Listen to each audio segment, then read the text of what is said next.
Қайырлы күн достар, сіздермен Кәмшат. Бүгін мен сіздерге қыстың қамын жазуға демекші алмадан компот жасап үйренеміз.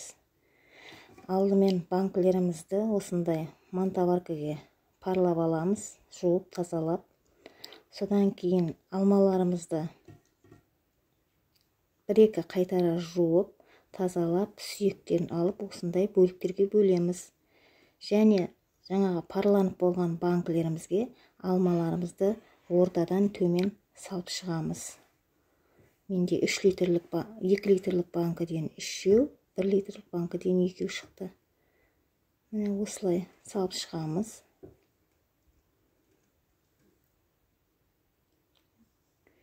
Енді осыған қайнап тұрған суымызды құямыз.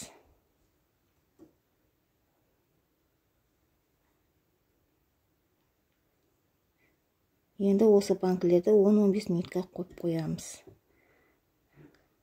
Уақыт өткеннен кейін таза кастрөлге осы жаңағы су банкілерімізді құйып шығамыз. Төкпейміз. Сол суымызды қайтадан газге құйып қайнатамыз. Сол аралықта банкілерімізге 2 литрге 200 грамм, 1 литрге 100 грамм шекерімізді салып шығамыз. Міне, қайнап тұрған сироп осындай болып шықты. Енді сиропымызды банкілерге құйып шығамыз.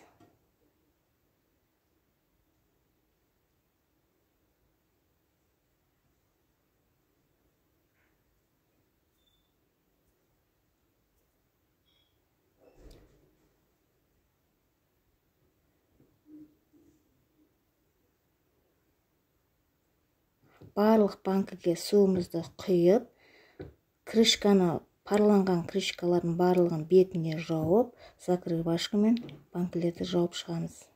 Міне біздің компотымыз дайын. Видео ұнаса, каналыма жазылып, лайк басып, тіркеліп, комментарий жазып кетіңіздер. Сіздермен болған Кәмшат. Рахмет. Жасап көріңіздер.